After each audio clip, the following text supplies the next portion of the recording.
Good morning, ladies and gentlemen, friends, colleagues, listeners. Here we are for Saturday with Stephen, which has now turned into a Sunday session because we're running a day late due to a couple of travel journeys, which we'll come to later on. So, Stephen, welcome again.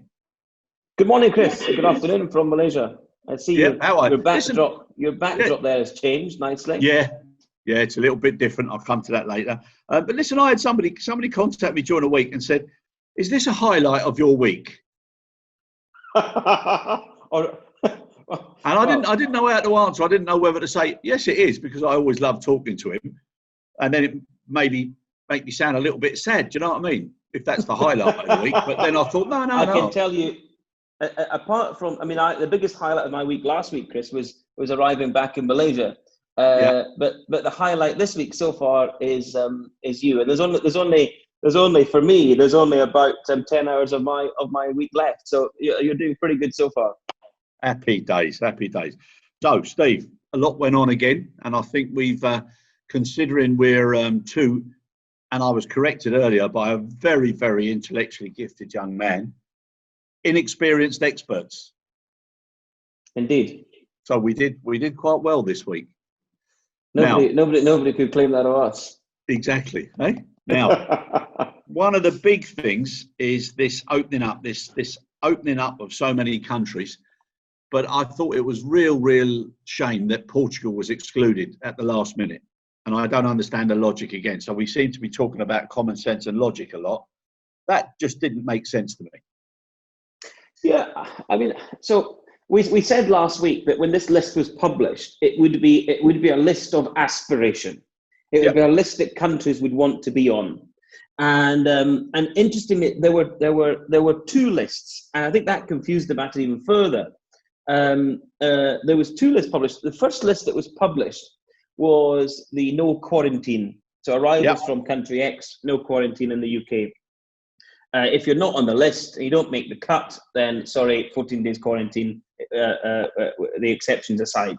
Yeah, that's a list that Portugal did not make the grade. There was another list published at the same time, or just very shortly afterwards, by the Foreign and Commonwealth Office, which was the list of countries to which the FCO no longer prevented only essential travel. So essentially, this was the list that you needed to be on for your travel insurance to be valid, to allow Britons, essentially British citizens or British permanent residents, I suspect, are also included in that mix, but British citizens for the most part, to travel to these countries and be satisfied that they are insured for those purposes. Both of those lists were published, and it is important, I guess, that a country appeared on both lists.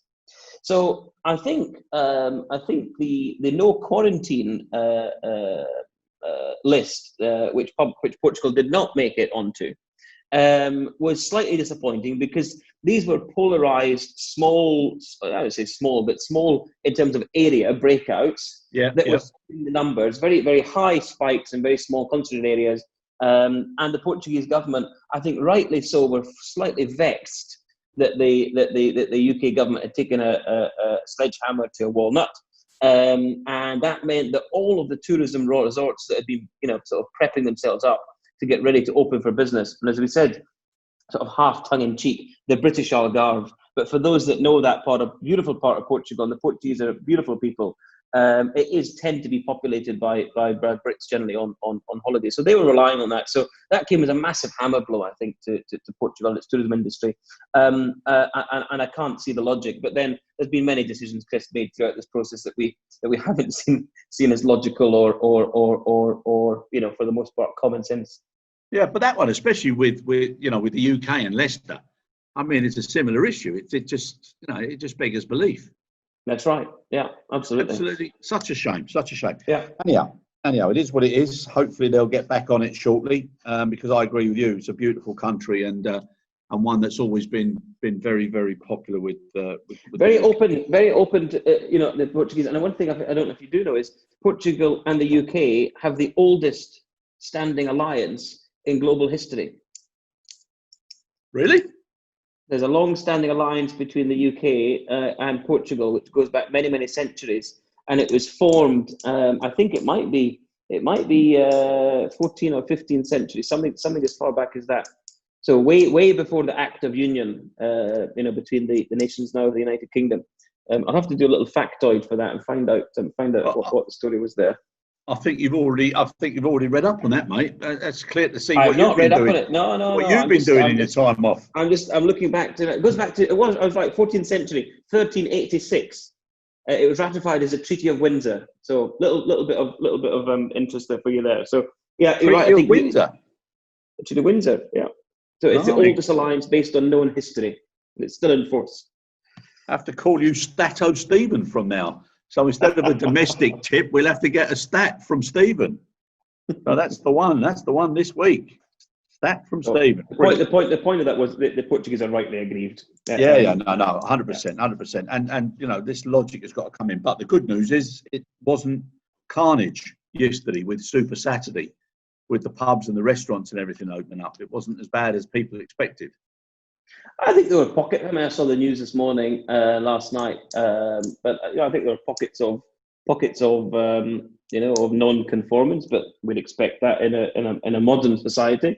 But I think for the most part, the feeds that I was reading was people were generally very positive, and this comes, of course, where behaviours have been trained over the last 3 months. We've become more accustomed to social distancing. So I think rather than social, I think it's probably spatial distancing rather than social. We can be social now. Exactly. So the social distancing theory is out the window. It's probably spatial distancing or something else. But I think we've become accustomed to it. You condition the human race. Now, of course, there are the idiots. There were the COVID-idiots at the beginning of the crisis, and they'll be there throughout. But they're not. They're not. This is not unique to coronavirus. There are idiots all around everywhere anyway that don't conform. Exactly. So now back to what we were talking about last week. I mean, the news, even though we've got to be positive about so many things, the underlying news with the numbers and the redundancies is still creeping up, and it's going to be a lot more now over the next month or so. So the realities will probably be at the end of the summer, but it's going to be Indeed. A huge amount of people. Now, Steve, we were talking earlier, and just if you want to cover now the American Airlines numbers that have just come out. I mean, that's huge. Yeah, I guess. I mean, so the North American market, aviation has for the most part, has been largely affected. Of course, travel has been massively suppressed. I think it's not helped by individual states doing things quite differently.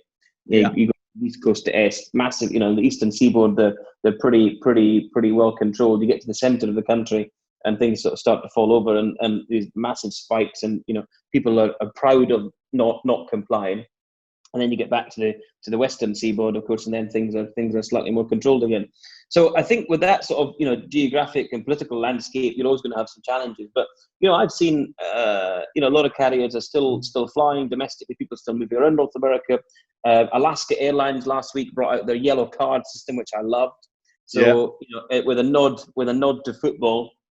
Or soccer, as they may say in the US, these yellow cards appeared where they were issued to customers that were needed to be gently reminded of the requirement to wear a face mask on board. And I think for the most part, that's been pretty neat to see.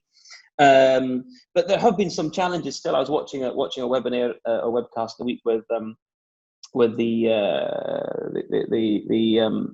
I've forgotten the airline I was watching. It was Frontier, and it was Barry Biffle, speaking, saying things are starting to pick up and things are improving nicely. Alaska, the CEO of Alaska was speaking also, and things were starting to look much rosier. And of course, they've got an easier platform, Chris, because a massive domestic market. I think Alaska was saying only about 7 to 10% of their markets were international. So that beggars a question then, looking at the American numbers that came out this week. Saying American, for those that were not aware, said that they had 20, and the word it was worded was pretty neat. 20,000 surplus employees by autumn 2020. You just think of that, 20,000 people. I mean, that's a massive number of people affected. So that, I suspect, Chris, whilst the domestic market will have taken a massive hit, it's probably linked, probably more predominantly to the American Airlines international network. But you add that to the announcements we've already seen from the likes JetBlue, Delta, United in North America, Air Canada up there as well. We've seen Aeromexico file for bankruptcy this week in the US, another North American market there.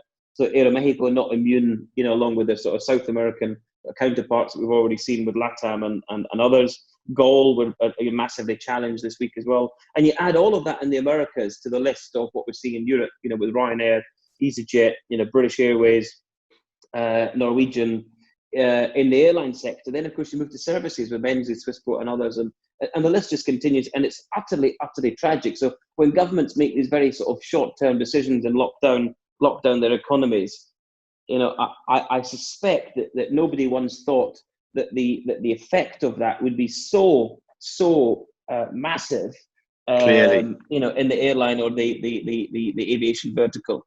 And I'm not saying that lockdown wasn't the right thing. Of course, people have their own views on that. We're not here to say question that necessarily. But what I am saying is, I suspect this was the axe has hit much further and much deeper than the politicos out there would ever have wanted or expected. Oh yeah, it's drastic, Steve, drastic. Right now we bounce back from the States back to the UK, and I know you've got very open-minded and progressive political opinions. So just a very quick one now. This British Airways back and forth. I'm chuckling because I'm not sure that's facetious or tongue-in-cheek or not. between Mr Cruz and also the Transport Select Committee, where one's calling one a national disgrace and the other one is saying that we're in a flight to survive. What's your take on that? Because in one breath they're saying that the plan to axe 12,000 jobs, it should happen when you've already taken so much money on furlough, etc. But at the end of the day, everybody's having to resize. So there's a reason that governments don't run airlines in for the most part in business these days, and there's a reason that they're generally not let loose in corporate decision making. And I think it's because there's so much at stake in terms of getting the balance right from the political aspect. So you're right, Chris. I sit to the right of centre when it comes to politics. I believe in conservatism. I believe in liberalism, and I believe in a relatively light touch regulatory environment. That's what's important for me as a conservative. What that means is that the government has to have policies and support mechanisms in place to encourage business, to grow business, to help entrepreneurs create things, to allow the free enterprise to do what it does best with as few kind of barriers as possible. I think for specifically sort of referencing the Transport Select Committee, which are a group of backbench MPs with no real teeth. They do not represent a ministerial department. They do not represent anybody other than themselves on the backbenches. They interview witnesses to provide evidence to that committee to help craft and support legislation as legislation goes to its different stages in government. What they are not there to do is to legislate. It's the ministers of the executive that legislate. And I think, so Hugh Merriman, who's the chair of that Transport Select Committee, if he were in a ministerial role, he would not be able to get away with saying those things that he has said. And if he did say those things, he would have been sacked quite quickly. It's for the ministers to engage with the business. It's for the ministers to ensure that business conforms and complies with the HR1 statutory legislation, the HMRC notification of potential redundancies. For those not familiar with UK legislation, essentially, if you're making job redundancies of more than 20 in the UK, you have to formally inform the government of that to ensure essentially that you offer the right thing. You treat the employees well, you go to consultation, you engage them, you find ways to try to reduce that where possible. If you can't, then it's for the business to decide, not for MPs. So I would say Alex Cruz and Willie Walsh and all of the IAG management team never wanted to be in this situation. Nobody created this. This is not a convenient way for them that some are portraying as an excuse through the back door or via coronavirus to exit people from these things. This is about survival.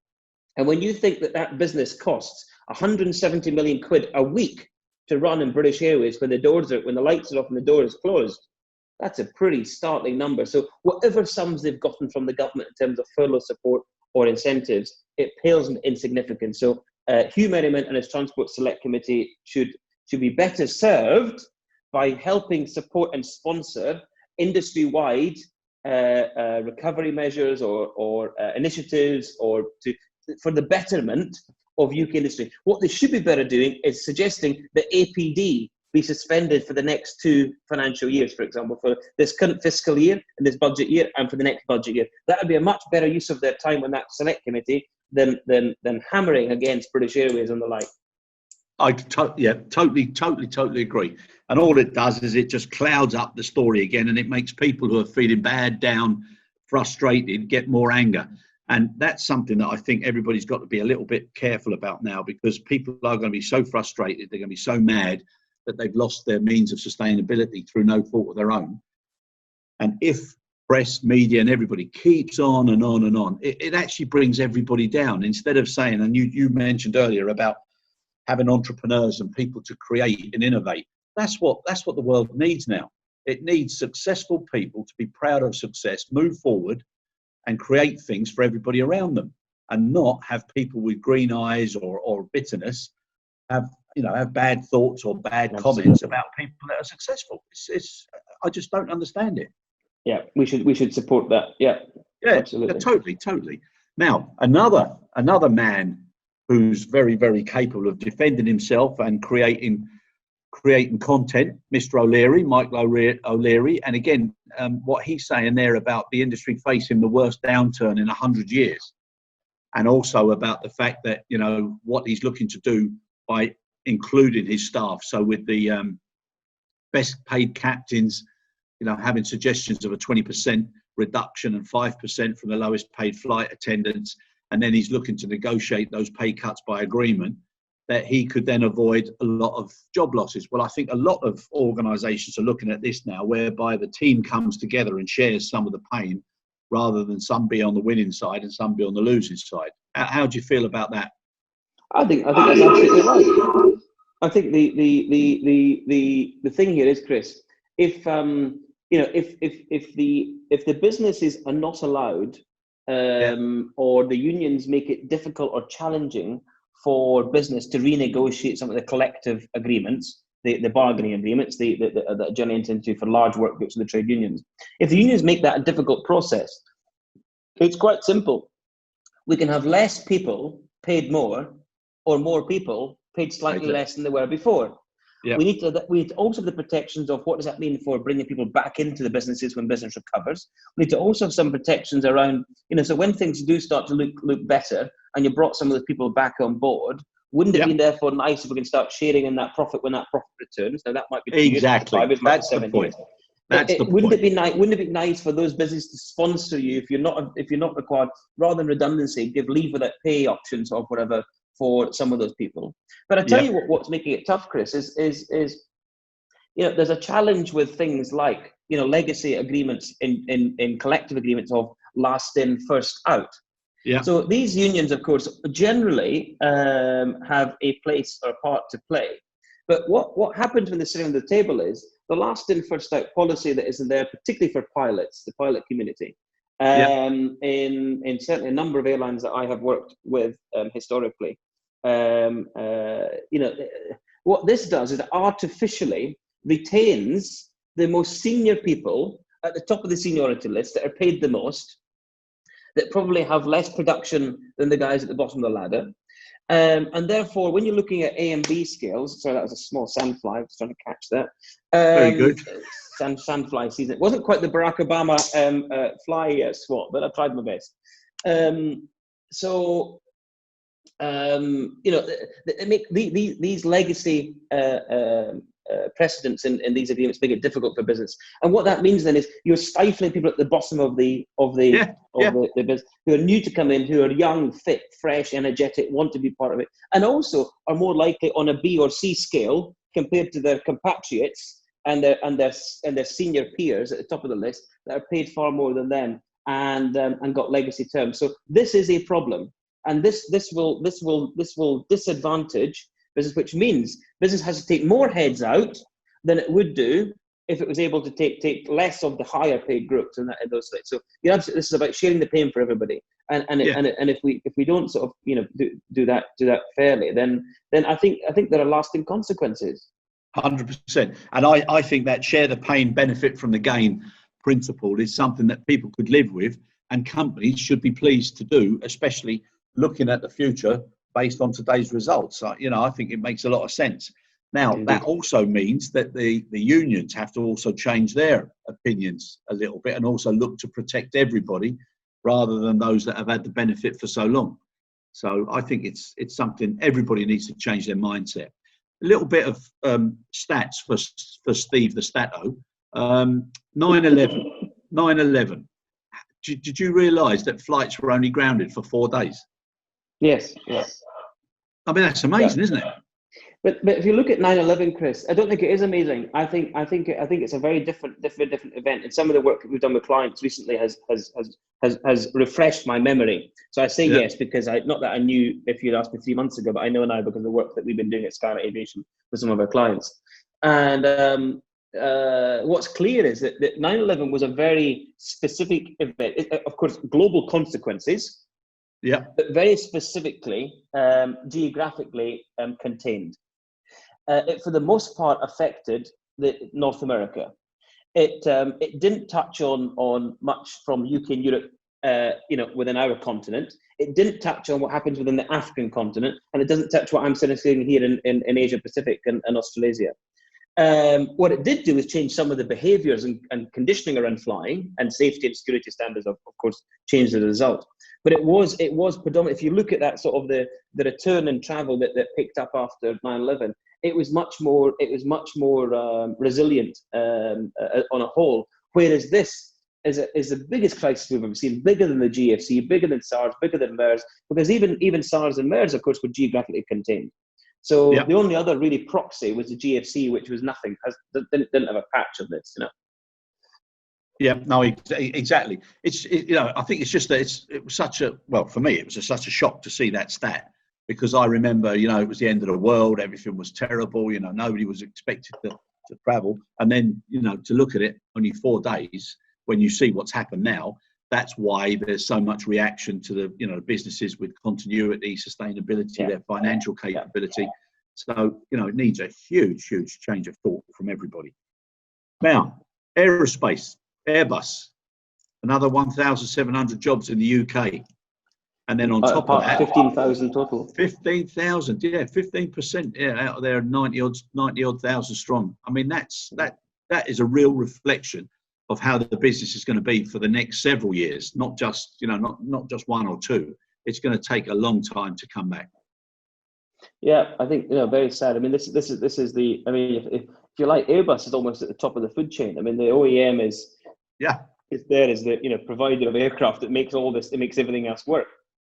But remember, Airbus for the most part isn't made by Airbus. Airbus is relying on its supply chain. It's it's just in time supply chain from global suppliers around the world. And some relatively small players as well. Sort of not quite mum and pop shops, but pretty small medium sized enterprises across the UK, France, Germany, and other parts globally as well. But I did see Airbus comments this week when they sort of refreshed some of their trading update, and they'd suggested that for the next 2 years, this will come as no surprise, but for the next 2 years, their focus will be on deliveries and in managing the existing kind of business. It will not be around sales. They're not going out there with their sales hats and knocking at doors.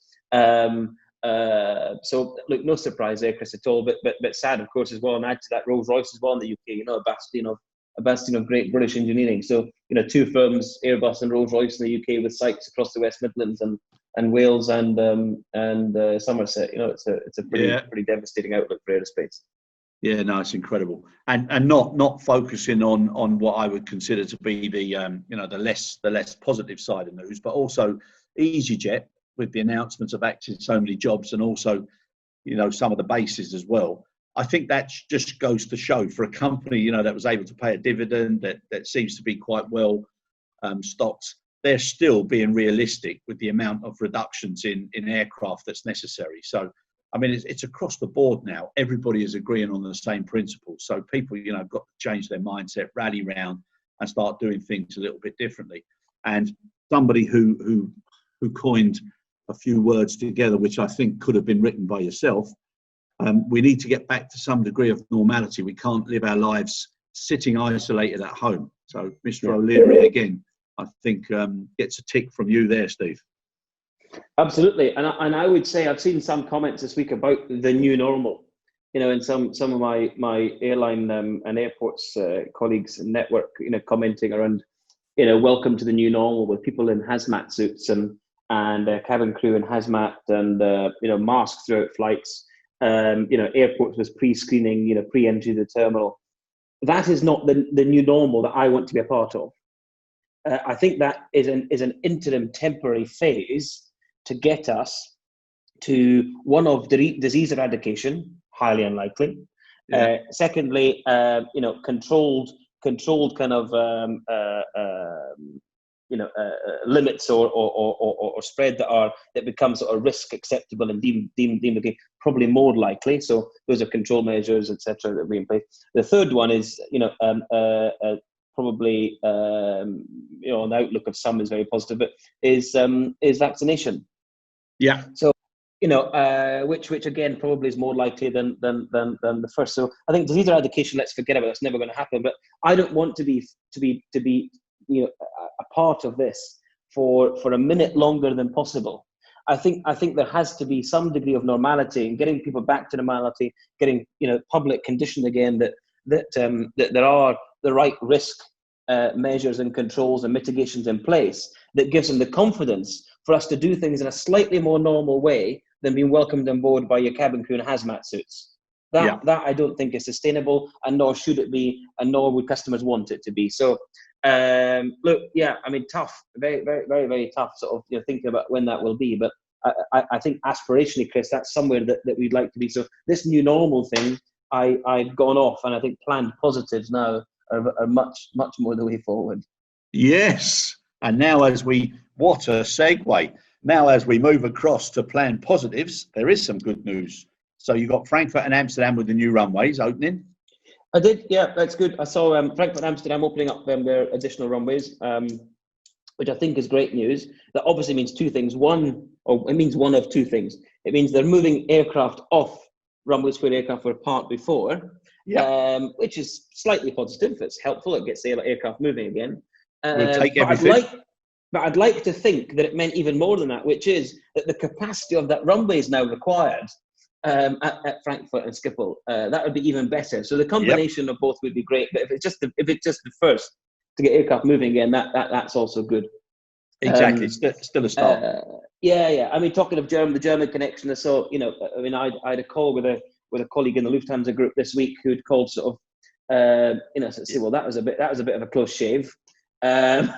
So a bit of politicking, and his view was, Germans are not used to this kind of politics. Germans are used to sort of things being normally straight down the line. It's sort of black or it's white, and we're either sort of moving in that direction or we're not. And he said to me, Stephen, living in Asia, you'll be much more used to this kind of politics than we were in Germany, because of course everything comes at a price. There's a lot of horse trading goes on, between ministries and so on around who gets which value, whether it's tourism or it's trade or it's investment or it's finance, And of course, the Chancellery in Germany has only got so much to fund. But he did say, look, that was a bit of a close shave. But positively, with Lufthansa getting the settlement agreed, was also that they're opening up more international routes. I've seen some more announcements this week with Turkish Airlines, more international routes, and also with LOT Polish Airlines. So that's really good for Europe seeing that. So. But anyway, Chris, I see you're in a very, very flash shirt there in a different backdrop. So I'm guessing that you're somewhere else in Europe than you were last week when we last spoke. Yes, I am. Yes. I had to, out of necessity and chance. So necessity, had to do something back in Spain where I used to live. Chance that the flights opened up very, very quickly. So we took a real opportunity. So I'm here for a few days, which is great. But it also gave me an opportunity to experience firsthand the whole process. I've got to say firstly, Spain, absolutely brilliant. From arrival, landing, everybody, customs, the medical staff, the screening, the documents that were on board that we all had to fill in with our contact details, you know, for trace, etc. That was all done well. One blip for a lot of people was that the ones who went online and did it, the system went down, so they had to redo it manually when they got there. So there was a few frustrated people.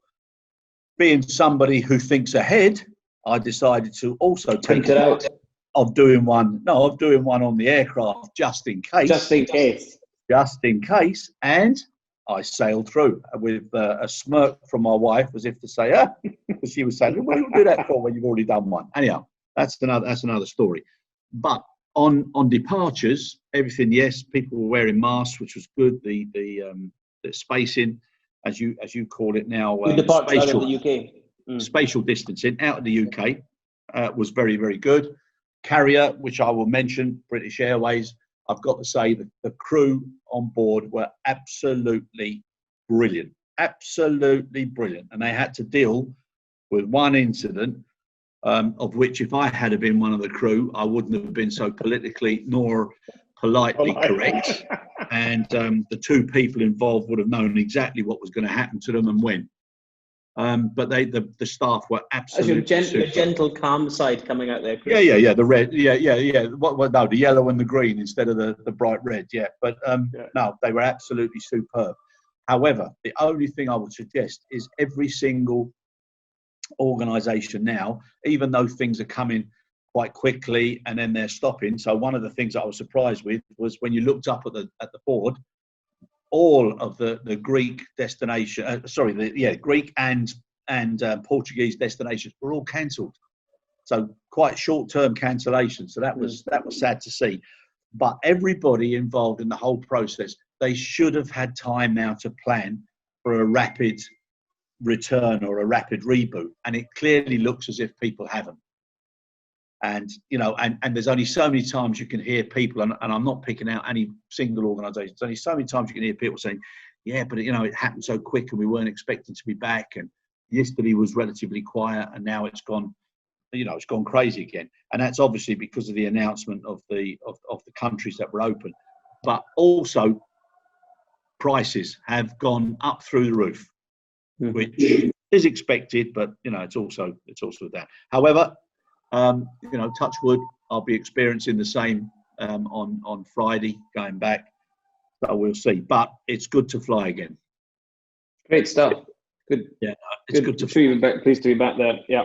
I think look, difficult balancing out with the crew. I mean, it's hard for everybody. You know, that's why I like the Alaskan yellow card system.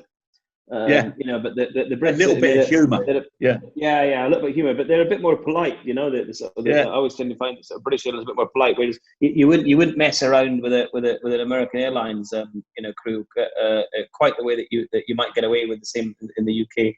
Exactly. You know who'd be meeting you off the aircraft when it landed. Correct. Yeah. Yeah. But I also used to love the Air New Zealand's cabin address when they had all the sporting stars, and you know, I thought that was a great way of keeping people's attention. Yeah. No, but all in all, fair play to everybody who did what they did. But I think now, you know, every organisation expect a reboot, which puts a lot of pressure on you, and expect also to have to contract as well with a certain speed and prepare. Now, with preparation, Steve, if I may, there's been quite a few organisations now with changes at the top, people stepping down, moving on, etc. So we had Giles Wilson stepping down at John Menzies. You got Steve Pullman stepping down Brussels Airport. Do you think there's going to be a lot more of this happening, irrespective of the reasons? I don't know. I mean, Chris, I think, well, I mean, I don't know Steve's reasons, but certainly from what we saw publicly with Giles, I think you know, Giles had found a pretty decent job at another great Scottish company, John Grant's.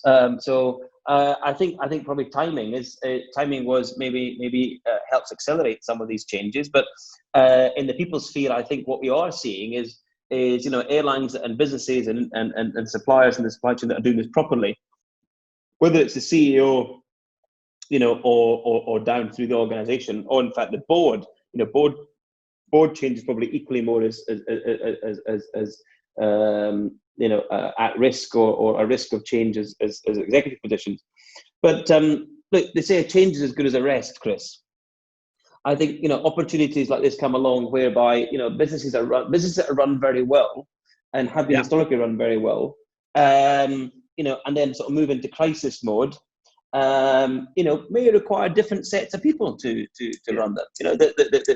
Not everybody can tick every box in the sort of the set of competencies that the things that you throw at them. So I think one thing is that change might naturally occur because this is now a very different environment, and some people will use the opportunity for voluntary redundancy or whatever as a reason to exit. So we might see some changes across businesses for that reason. Secondly, I guess because of the survival of the fittest and this mass changes that are happening, you will have a degree of resistance in some organisations to that change. And I'm afraid that probably for the most part, a lot of businesses now, there's not much choice about whether you want to get on the boat. So if you want to get on the boat and it's leaving now, you get on with both feet. And if you don't, then the shore is just there, sir, and you'll be more than as long as that's done in a proper, kind, managed, exit way. Then I think that is perfectly reasonable to see. And also strategies and tactics have to change so rapidly and so quickly now. And somebody that's good at one thing, it doesn't mean that they're not good. It just means that there's a different alignment, a different value. That's right. Yeah. But we wish them well. It's they're both individuals are good characters, and it was only the example used in as much as it's a different set of dynamics. It is. Now. But you look at the other side of the coin and say, well, we've seen people like Willie Walsh and Alan Joyce. Willie Walsh extended his retirement because we went into this crisis. Yeah, and there's somebody that's Willie's managed a crisis of 2 in his time at British Airways and IAG. So he was asked by the board to extend, and he will be leaving I think in September now or something around then. And there's Alan Joyce in Qantas, CEO, who's extended now for I think 2.5 to 3 years, asked by the board to stay because again Alan is somebody that's managed a crisis, and I think brought Qantas from a place of being troubled previously to one of great success, and I'm sure he'll do the same again. So wish them all every success. Yeah, exactly. And it's a little bit like being in the military, isn't it? You have one set of skills that goes in and smashes things up and creates disruption, etc. Then you bring another one who comes in and calms everything down, and then another one who develops and grows, and it's all cyclical. Yeah. Right, sir. Now, down to a few questions. So first question, is what types of training will be required for the future and why will it have a different focus? And that's from Kim.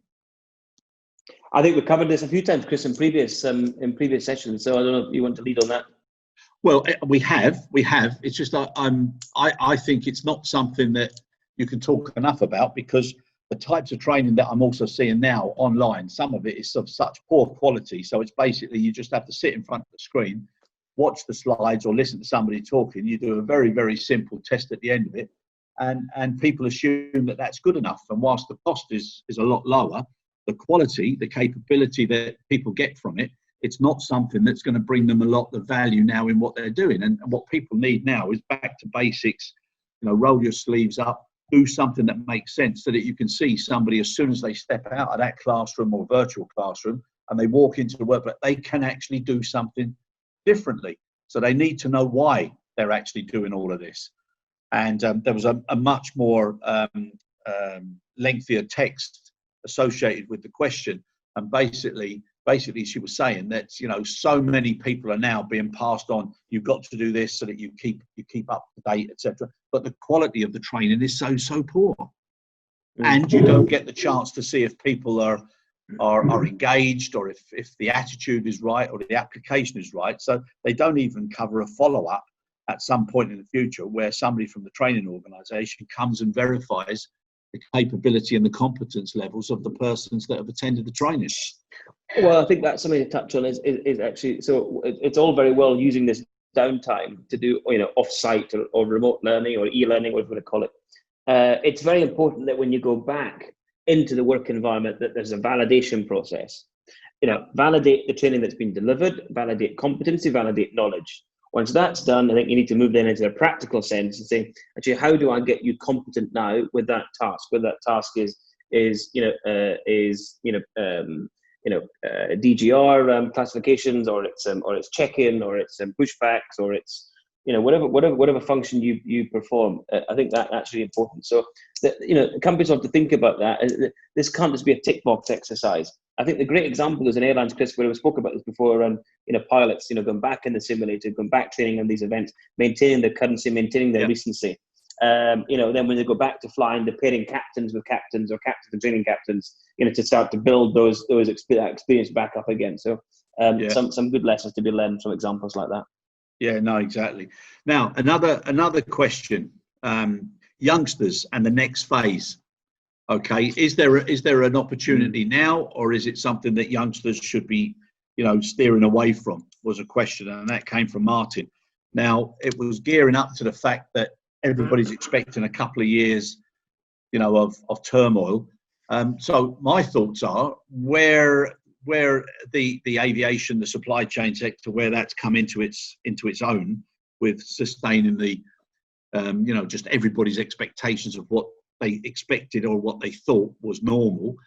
Now there's a higher profile. If anybody now was going to university or entering into an apprenticeship or whatever, I think it's ideal for youngsters to come in, because, again, not to take your thunder, but I think the stat that I was given was that the majority of engineering staff are from 47 up to 57.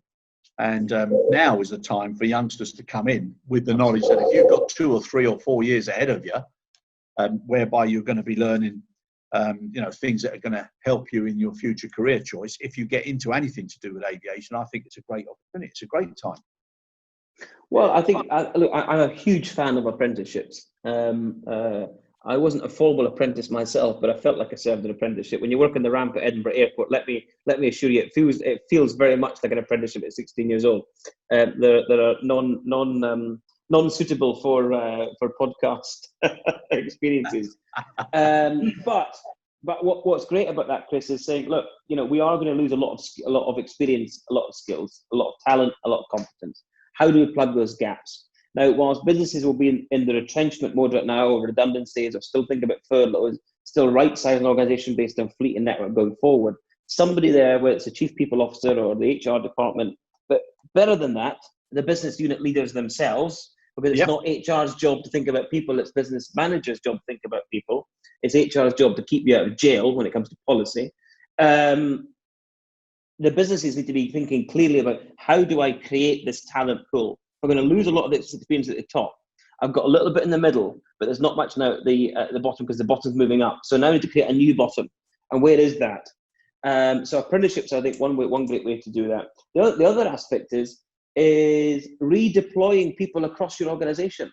You don't, to move through an organization, you don't have to go through it vertically always. You don't have to start in airline marketing as an airline marketing assistant, and move into the creative section, then move into sort of design, and move into the agency of the sales piece, and move up until you become the chief marketing officer or the CCO. What you should also be doing is saying, actually, how can I use what I've got in marketing to move into operations? What can I do in operations that's relevant to finance? What can I do in finance that's relevant to... Now, I don't expect engineers to become pilots and pilots to become engineers necessarily. But what I have seen and what I do like is cabin crew that have got aspirations to become pilots. So organizations are going to create much more, horizontal opportunities, whereby you might have a shortage of pilots, but pilots will make bloody good auditors. They can be a pain in the backside pilots sometimes, but they can make bloody good auditors. Yes. Engineers are the same. These are people that follow skill sets and certifications that are used to making sure that things are done correctly. So, when you think about the pilot community or the engineering community, you entrust them with a $50 million, $100 million jet. Actually, they ought to be pretty responsible people. They're thinking about a plan B all the time. They're thinking about risks. So let's not discount the people that we've got that are being exited right now because their role is not available, but their head and their body is still available to use an organization. Exactly. And the example you used there with pilots and auditing, there's no better person to explain to everybody else why even sometimes the most, it would appear to be trivial or not as important, actually is important, because they're the ones who have to go through the takeoff and the landing of that aircraft. So I agree with that, Steve. That's 100%. Now, we've got one that I think we've covered, and I think Maria will be pleased. She was talking about, how to be more positive and motivational and stop all the bad news and start having a period of good news, with also a little bit of care and attention as to what needs to happen if there is a second wave. So I think we've covered that. I think and you made reference to trying to steer away from the new normal and start talking about planned positives. The more planned positives and the credibility of those planned positives and people's positive experiences with travel, with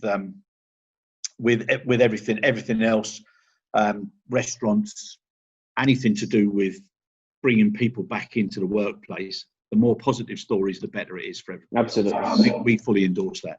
Now, the last question from Juan, which is to do with the balance of actually investing now in upgrades and improvements and innovations in digitalisation, and also having a balance of cash flow. So being caught between the devil and the deep blue, should we invest now and get benefits in short to medium term, or do we wait until we get better cash flow and we have to go through some of the inefficiencies that we have at the moment?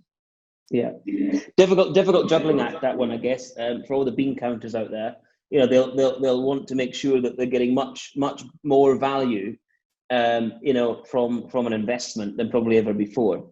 Yeah.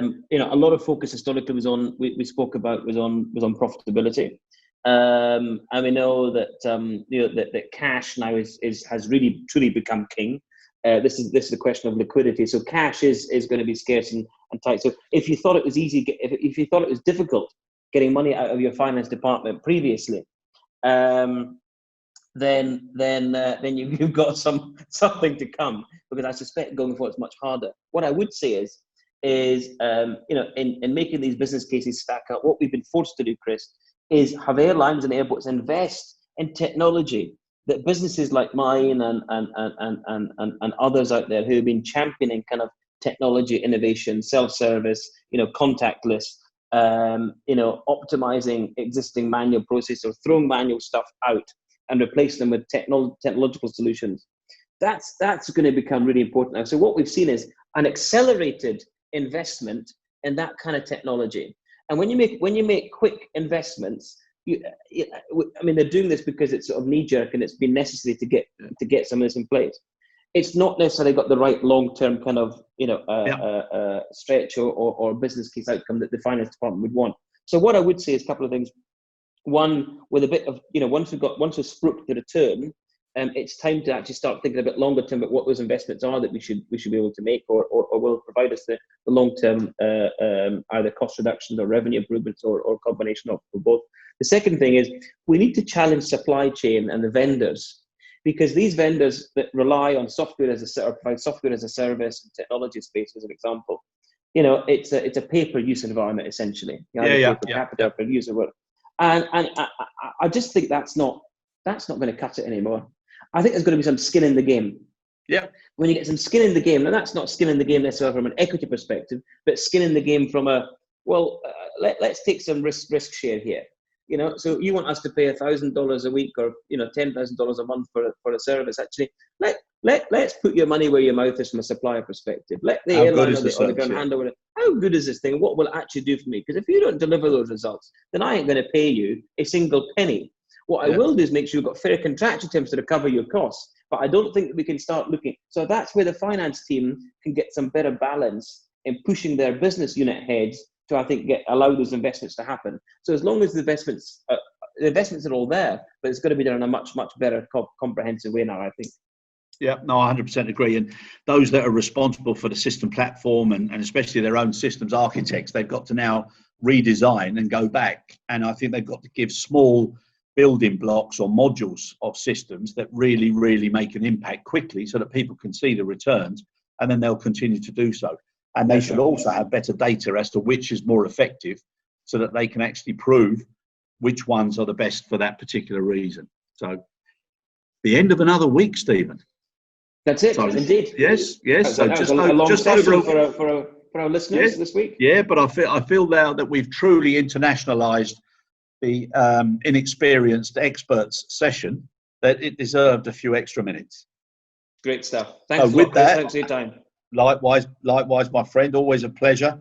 And instead of having our domestic tip of the week, I think you've over fulfilled, you've over delivered with that beautiful historic 1386 and the Treaty of Windsor. I shall be looking that up at some point this week, and I'm sure I will enjoy reading all about it. And on your lounger, indeed. The Treaty of Windsor. Yep. Good Take old care. Windsor. Thanks, care, mate. Chris. All the best. Stay safe. Cheers. And speak again next week. Stay safe. Thanks, Bye-bye. Simon.